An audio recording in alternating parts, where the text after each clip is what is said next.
like I mentioned, this is the Q&A for the National Science Policy Network and Meridian Center for Diplomatic Engagement, Diplomatic Skills Training course, this will be the second iteration of the course.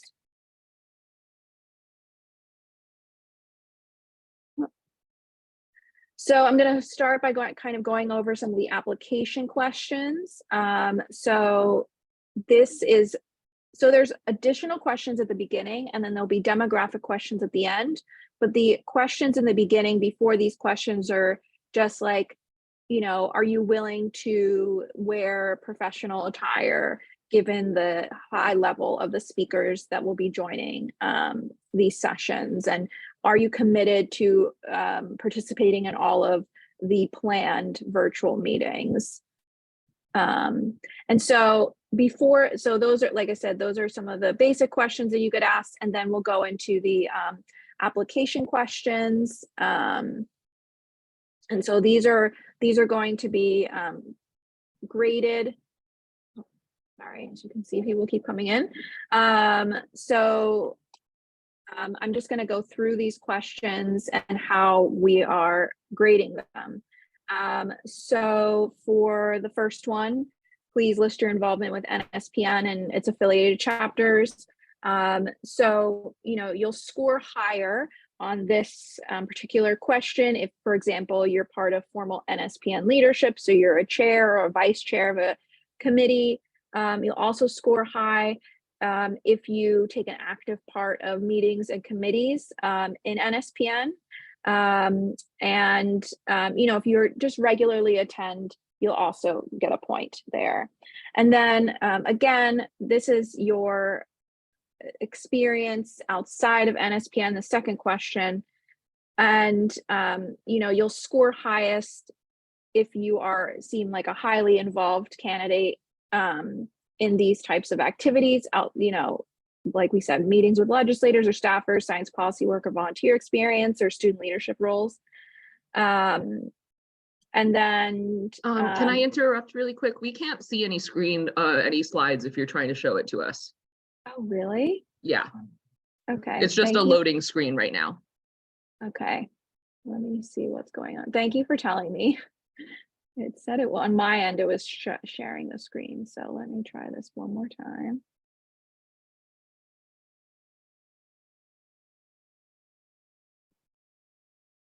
That's not gonna show.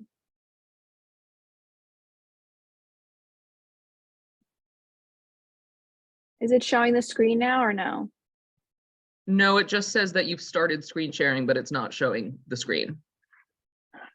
Okay. Patricia, have you ever shared a portion of your screen on Zoom? You could try doing that. Okay. If you exit out of presenter view. Is this Google Slides? Yeah. Can you see it now or no? No, still same screen. Okay. Let's see. Let's see if I can do a portion.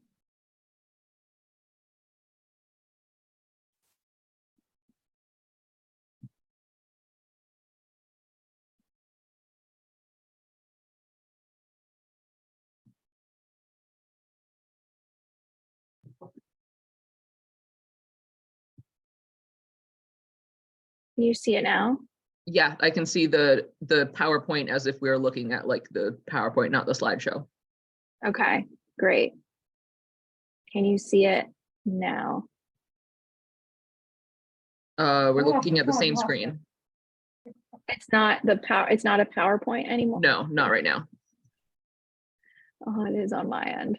That is very frustrating. Okay, you know what? Let's just go through it, as a non-PowerPoint presentation. So here's the application questions that I was mentioning. You can still see this, correct? Yeah. Okay, great. So there's the first question. Please list your involvement with NSPN. The second question is about your involvement outside of NSPN. And then from these next few questions, we're hoping to understand how this course, fits into your career goals and trajectory. Will this be a unique opportunity for you? Have you participated in something similar to this in the past? And the skills or knowledge that you will gain from this training are critical to your career goals. So that's kind of how we'll go through and rank those questions. And then this is the course content. So we did change the dates like last week due to a scheduling conflict for the speaker. But Lauren is going to quickly share a brief summary of what each of these components are. Yeah, sure. So for those of you who may have seen advertisements for last year's pilot version of this course, the schedule looks a little bit different. And that's because each course session is now 2 hours long instead of 4 hours long. So there's a few more sessions that it's been broken up into. So the first two sections, what is diplomacy, covers things like the basics, like what does diplomacy mean? What does a diplomat mean? How are they different from ambassadors? Where does diplomacy happen? So going over embassies and consulates and the role of the US Department of State in diplomacy and all of those kind of mechanics. The next couple of course sessions, cultural competencies and protocol, will go over principles of communication in diplomacy. So as you can imagine, in the diplomacy world, you're often interacting with people from different backgrounds, coming from different cultures and nationalities. So that's a very important skill to learn. And that's also where protocol comes in, because protocol kind of greases the wheels of communication and diplomacy. When you don't really have common ground with someone, you kind of fall back on the protocol aspect of things.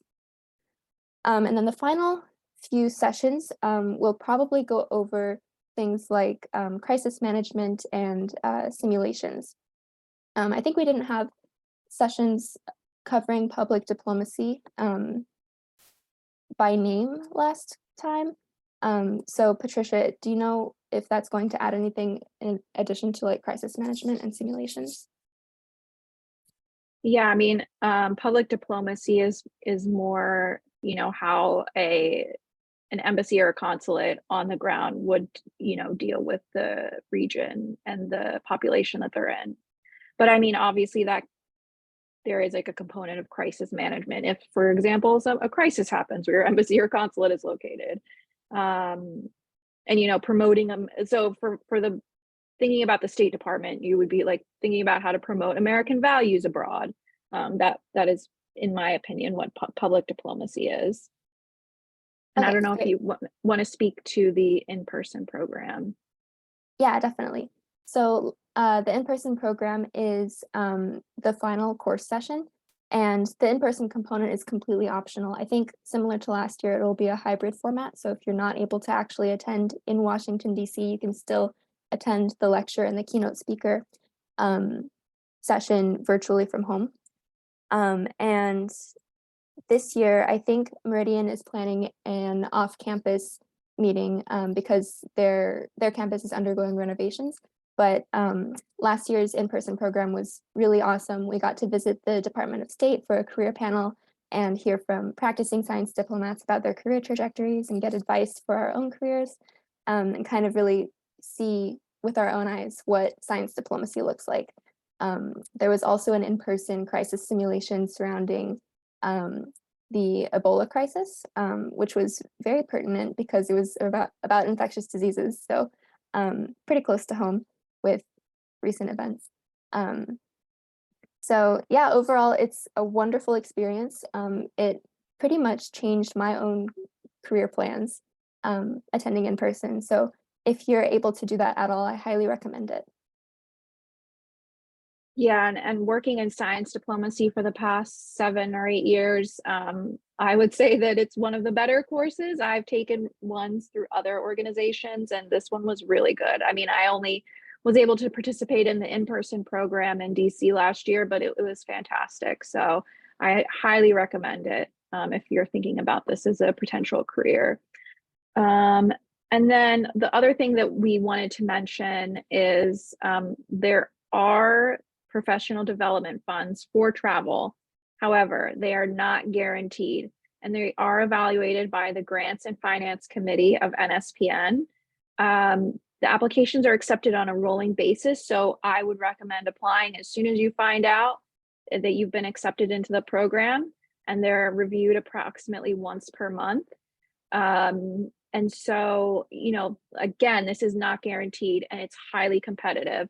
So, you know, when you do write an application, don't go in with the mindset that, you know, I don't really have to try hard at this application because it's, you know, I'm definitely going to get this funding anyways to go to the in-person DC event, because unfortunately we can't guarantee it. So, you know, again, you know, put your best foot forward in the application, and you know, we'll see in terms of, or the Grants and Finance Committee will let you know if you succeeded and they can fund your travel.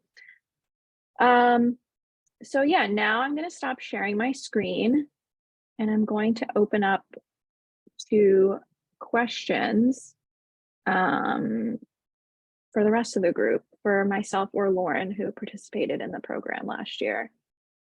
And you can write the questions in the chat, or you can just ask.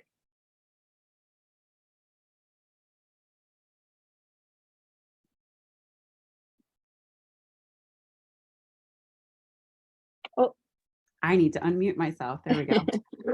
Sorry about that. Hi, thank you for your presentation. Appreciate it. I guess, I mean, roundabout related, just kind of wondering about how you got into science diplomacy, maybe, and I guess maybe some of the top skills you think that help you out. yeah, so my story is very boring. I was working in academia for a number of years and I really didn't love it. And I wanted to work with people again. So I saw a posting on Indeed.com and I applied for a job at the British Consulate in Los Angeles as a science attaché. And I got it. So again, my story is not very interesting, but what I would say that helped in getting that job was my communication skills. If you're a diplomat or working for a foreign government, you know, you'll be doing a lot of writing.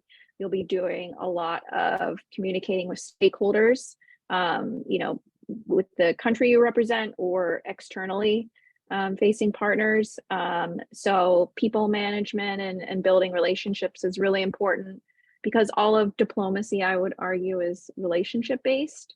So communication, you know, people skills, and you know, just being kind of aware of emerging technology issues. So in science diplomacy, you kind of, unless you're like super specialized in a specific department, you most likely become a jack of all trades, master of none. So for example, my background's in public health and epidemiology. And when I worked for the Quebec government as a science attaché, I was the quantum lead. And I've never taken a physics class in my entire life. So I had to quickly get up to speed on what quantum is and, you know, be able to talk to scientists who aren't, you know, as we all know, aren't the best at translating their work. So trying to find where those opportunities might lie, and, you know, being able to communicate with them was really important. So yeah, I think those skills are definitely worthwhile. And like I said, I've taken it was a AAAS run. It's no longer, there are only 2 iterations and it never returned, but it was like a science diplomacy leadership course. And this one that Meridian is doing, and I'm not just saying that because I'm like running the program now, is like so great and so much better than the one I did. I wish I had done it. So yeah, I would definitely recommend applying to this position, because like Lauren mentioned, you learn like kind of diplomacy 101 in terms of skill sets and also in terms of like what it actually is and the makeup of the US State Department and whatnot. Excellent, thank you.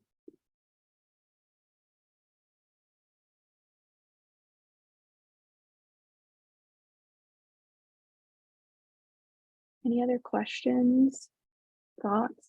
I'm really sorry about the slides.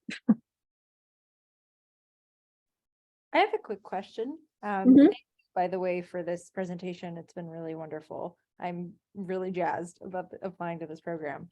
I was going to ask, when it comes to, getting ready for a career in science diplomacy and transitioning, I'm currently a PhD student in physics, and my thinking was that this was a introductory level. So my question is kind of two-pronged. One is, what stage of people are you looking for, like in terms of their careers? Who would be the best match for this? Because speaking from my lack of experience, I have not done anything outside of academia, so I would have none. And then, secondly, what things would you recommend to aid in that transition, if you have any advice for that? Yeah, so I don't think my earbuds just died. So I would definitely say that, you don't have to be an expert in diplomacy. We had an undergraduate last year as one of the participants. So, what we hope that people bring to the table is just an understanding of what science diplomacy is, an understanding of science policy, and demonstrate through, some of the work that you've done in academia or elsewhere, with NSPN, that you are interested in science policy and science diplomacy. So, just taking Lauren as an example, like she's highly involved in the science diplomacy committee. This year she's vice chair, but even before that, last year, I remember, she was doing a lot of work. And so, that kind of experience is really helpful in the application, because we do want to see that people are, leveraging the opportunities that NSPN provides. And I think, getting involved in these activities, especially like the science diplomacy committee. So for example, like Ona is the chair this year, and she knows somehow like more embassies in DC than I do at this point in time. She's always like going to a different embassy event. I'm not based in DC, I'm based in Philly, so that's probably why. But she knows a lot of the people at embassies. So I have a feeling like if she wants to work, either for the State Department or a foreign government, it'll be very easy for her to transition. And the chair before Ona is now at the State Department. So I would say that the people that run this committee end up working for the State Department or elsewhere. So in science diplomacy. So, the more you can get involved with that committee or any committee within NSPN, the better it will be for your application. But like you said, if you're just coming from like academia and you're like, well, I have communication skills because I help with the labs, like social media or something like that, that's something that you should put in the application, because like I said, we are looking for those kind of skill sets as well. Okay. Oh yeah. As long as you're an NSPN member, anybody can apply to the course. And I would also add to what Patricia just said about, applying to the program. I think we are definitely not only taking people who are active in, like, super active in NSPN. If you just joined NSPN and are still like really interested in this program, you should definitely apply. But what will make a really strong application for you is to think critically about what you plan to learn as part of the course and how that will help you reach your career goals. That's really what we want to know, and what will make a really strong application. Thank you.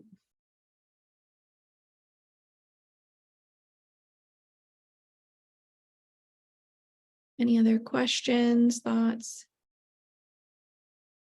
I was gonna say, Lauren, do you have like a favorite or like the I don't know, the thing that you learned, because you participated last year, right?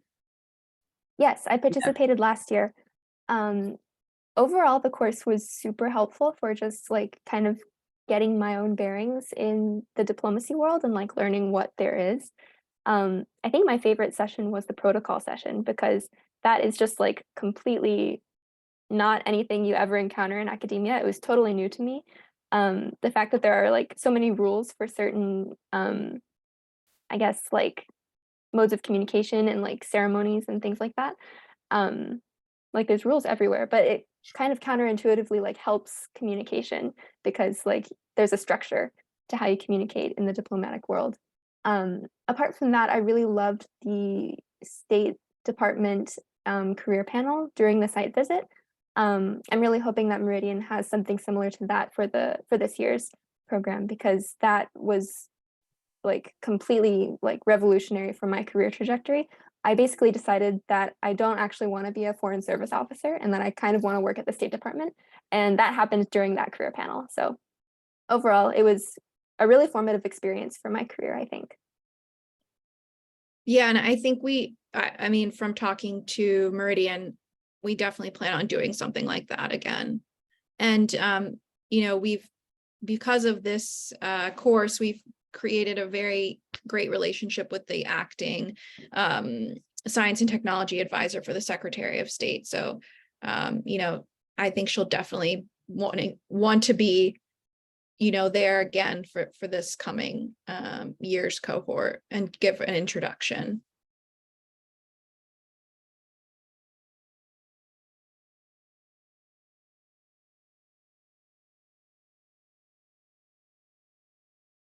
Any other thoughts or questions?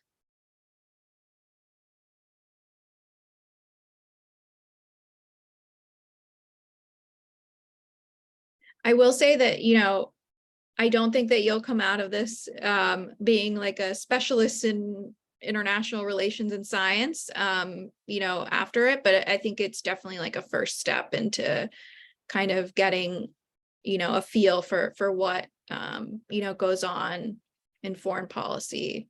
But, you know, it does help to kind of bring an awareness, I think, if you get accepted to the course of, you know, what's going on in that intersection of IR and science and technology.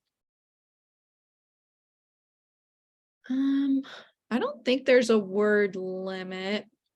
I don't, I think it's like a long format question and we use Airtable and I don't think that there is a word limit. Let me just check actually.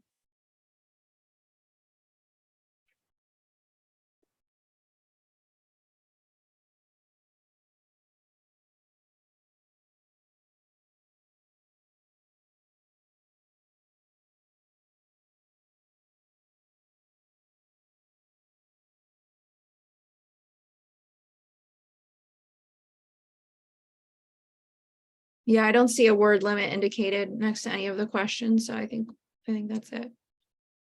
What you can write as much as you want. Yeah, Hopefully that not was too the other much. question. Would you prefer like a shorter one rather than longer one? Like,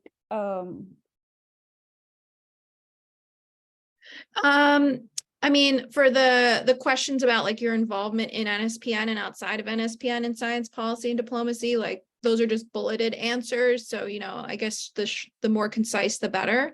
But, you know, when you're going in to explain like, how will this benefit your career, then, you know, we do, you know, we would like to read, you know, probably more than 2 sentences about but that. I mean, definitely not that brief, but like you also would not want to read 1,000 words on it, right? Like I'm trying to Yeah, just not like I'm just trying to estimate, like, let's say what ballpark should we aim at? I would say probably like 300 words, right, Lauren? You think? Is that what we saw? Lauren was in charge of, or not in charge of, but like part of the review process last year. So I'm just trying to. Yeah, I think 200 to 300 words is a good amount. I think people can typically say what they need to say in that amount of words. But don't feel like you have to hit any quota or anything. Like if you feel like you've said enough and you've gotten your point across, then you can just end it there. Yeah, and if anybody has any questions that like you can't think of right now, but come up later, please. I put my email in the chat, so please feel free to reach out and I'm happy to answer any of those.